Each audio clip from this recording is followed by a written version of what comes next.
सम्माननीय विधायक श्री सुरजीत सिंह सलाथिया जी, जम्मू के मंडलायुक्त श्री रमेश कुमार जी, पुलिस महानिरीक्षक जम्मू श्री भीमसेन टूटी जी, भ्रष्टाचार निवारण के निदेशक श्री शक्ति पाठक जी, पुलिस उप महानिरीक्षक जम्मू कठुआ सांबा परिक्षेत्र श्री श्रीधर पाटिल, जिलाधिकारी सांबा आयुषी सुदन जी, वरिष्ठ पुलिस अधीक्षक सांबा श्री अनुज कुमार, मेरे सम्मुख उपस्थित संस्कृत गुरुकुल के सभी आचार्य, विद्यार्थी, विभिन्न सामाजिक, राजनीतिक और धार्मिक संगठनों के सम्मानित महानुभाव, देवियों, सज्जनों और मित्रों, आज का ये क्षण एक गहन आध्यात्मिक और सांस्कृतिक पुनर्जागरण का क्षण है। घग्वाल की इस पावन धरा पर, इस प्राचीन और पूज्य मंदिर परिसर में आज हम एक ऐसे संस्थान के स्थापना के साक्षी बने हैं जो एक नव प्रारंभ है और दूसरी ओर अपनी जड़ों की ओर एक सार्थक वापसी का भी प्रयास है। मैं मानता हूँ कि श्री नरसिंहदेव संस्कृत गुरुकुल का औपचारिक उद्घाटन केवल एक शैक्षणिक संस्थान की स्थापना नहीं है, बल्कि एक ऐसी ज्योति का पुनः प्रज्वलन है जो सदियों से घग्वाल की इस भूमि पर ज्ञान, संस्कृति और चेतना के रूप में प्रज्वलित होती रही है। अगर हम इस पावन धरा के इतिहास में जाएंगे तो ये साफ हो जाएगा कि ये पूरा क्षेत्र और मंदिर परिसर ये केवल ही पत्थरों से निर्मित एक जीवंत ऊर्जा क्षेत्र या धार्मिक स्थल नहीं है। ये हमारी सभ्यता की निरंतरता का सबसे जीवंत प्रमाण भी है।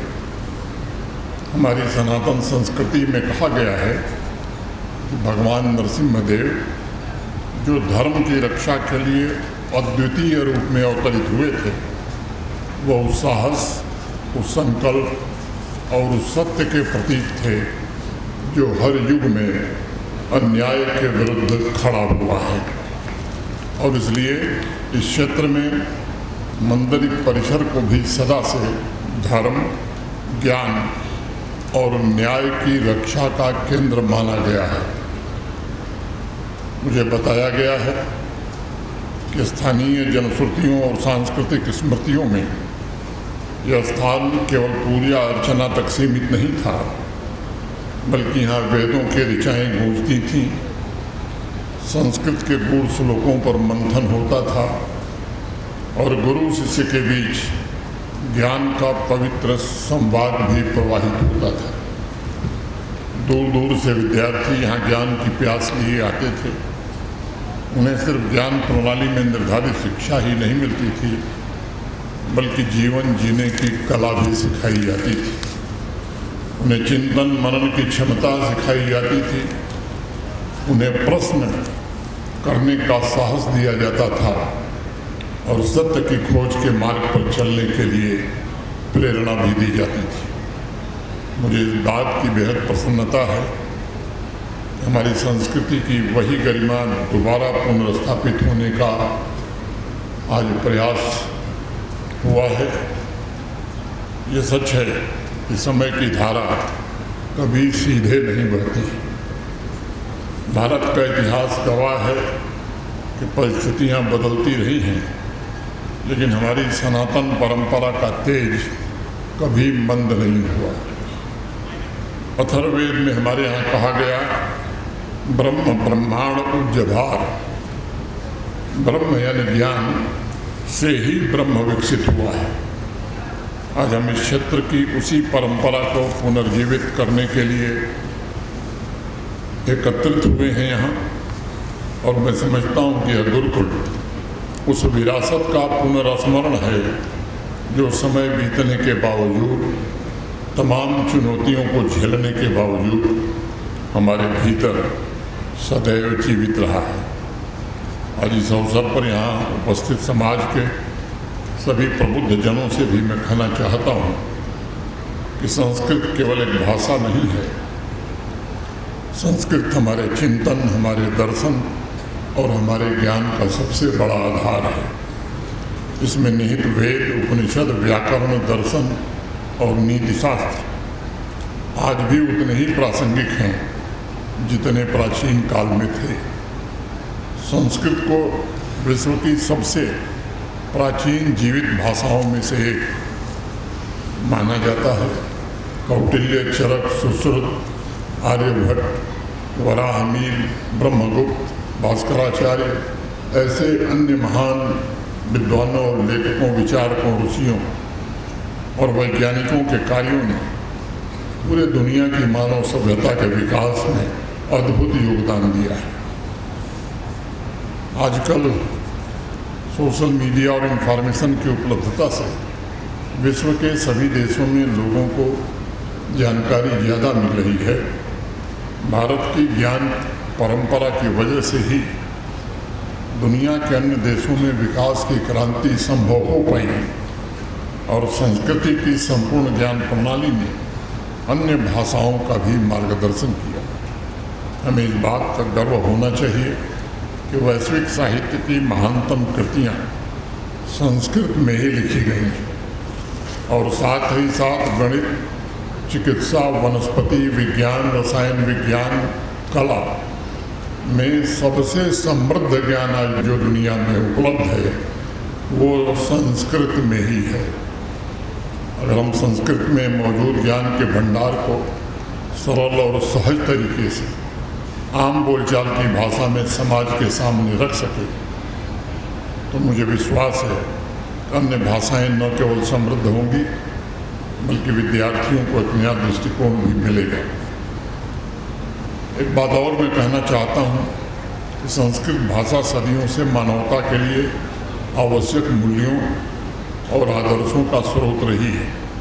हमारे वेदों एवं उपनिषदों ने जीवन को नए तरीके से जीने के लिए सदैव प्रेरित किया है। उस दृष्टिकोण से अगर देखा जाए तो श्री नरसिंह देव गुरुकुल की स्थापना आज ये संदेश देती है कि हमें अपने अतीत को केवल स्मृति के रूप में नहीं बल्कि भविष्य के मार्गदर्शक के रूप में स्वीकार करने की आवश्यकता है। मैं मंदिर प्रबंधन समिति के उन सभी सदस्यों का अभिनंदन करता हूं, विशेष रूप से यहाँ के जिलाधिकारी और संस्कृत चूड़ामणि संस्थान के निदेशक श्रीमान शक्ति पाठक जी और उन सभी सदस्यों का भी अभिनंदन करता हूं जिन्होंने इस महान कार्य को साकार करने के लिए दूरदर्शिता, समर्पण और धैर्य का परिचय दिया है। चूड़ामणि संस्कृत संस्थान ने हमेशा संस्कृत भाषा के प्रसार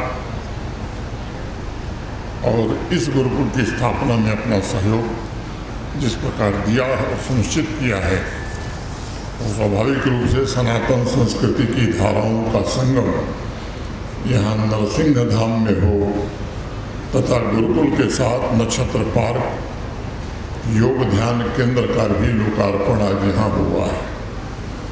अनेक विकास कार्यों की नींव भी रखी गई है।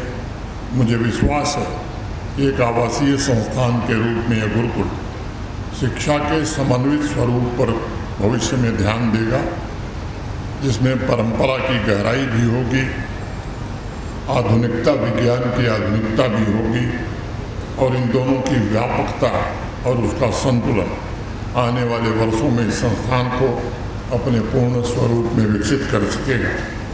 मुझे बताया गया है कि जनवरी में चूड़ामणि संस्थान और जिला प्रशासन के बीच मेमोरेंडम साइन हुआ था। इस गुरुकुल से संबंधित औपचारिकताएं पूर्ण कर ली गई और जो पहला बैच प्रारंभ हुआ, उसमें 22 विद्यार्थियों का प्रवेश भी हुआ है। मुझे विश्वास है कि सभी तात्कालिक आवश्यकताओं को भी प्राथमिकता के आधार पर पूरा कर लिया जाएगा। श्री नरसिंहदेव संस्कृत गुरुकुल हमारे समय की 2 महत्वपूर्ण आवश्यकताओं को भविष्य में पूरा कर सकेगा, ऐसा मुझे लगता है। पहली आवश्यकता है अपनी जड़ों से जोड़ने का काम। हम सब जानते हैं कि कोई भी समाज अपनी पहचान खोकर कभी आगे नहीं बढ़ सकता।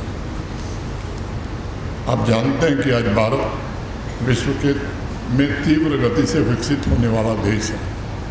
साइंस, टेक्नोलॉजी, इनोवेशन, इन क्षेत्रों में हमने अद्भुत प्रगति की है, परंतु हमें ये बराबर ध्यान रखना होगा कि हमारी असली संस्कृत शक्ति हमारी सांस्कृतिक चेतना में नहीं थी। यदि हम अपनी मूल पहचान से कट गए तो हमारी प्रगति अधूरी रह जाएगी। उस दृष्टिकोण से अगर आप विचार करेंगे तो संस्कृत ही हमें हमारी जड़ों से जोड़ती है।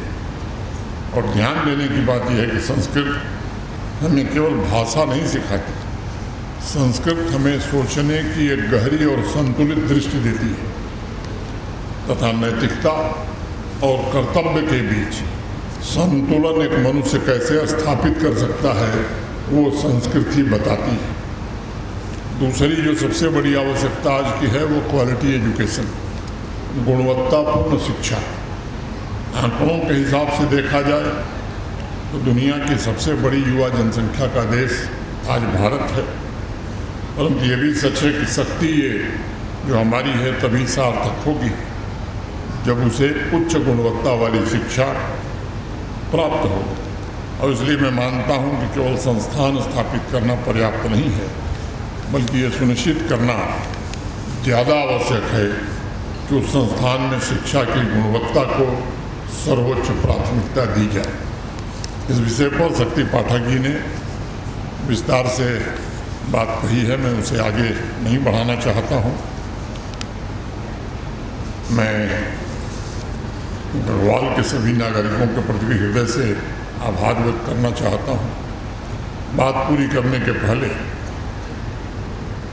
मेरा निवेदन होगा कि गुरुकुल ऐसे व्यक्तित्वों के निर्माण पर विशेष ध्यान दे जो संवेदनशील, नैतिक और साहसी। मैं चाहूँगा कि श्री नरसिंहदेव संस्कृत गुरुकुल का कार्य क्षेत्र विद्यार्थियों तक सीमित न रहे, बल्कि पूरे समाज के लिए एक सांस्कृतिक और बौद्धिक केंद्र की स्थापना यहाँ हो सके, इस दिशा में भी विचार करने की आवश्यकता है। आज गढ़वाल इतिहास के एक महत्वपूर्ण अध्याय का साक्षी बन रहा है। मेरी प्रार्थना है कि यह गुरुकुल समाज की प्रेरणा का स्रोत बने और इस पूरे क्षेत्र को आलोकित करे। फिर से मैं आप सबके प्रति हृदय से कृतज्ञता ज्ञापित करते हुए और चूड़ामणि संस्कृत संस्थान के बटुकों ने जो यहाँ नाट्य प्रस्तुति की है उसके लिए उनकी और उनके आचार्यों की पूरी पूरी सराहना करता हुआ मैं अपनी बात पूरी करता हूँ। धन्यवाद। जय हिंद, जय भारत।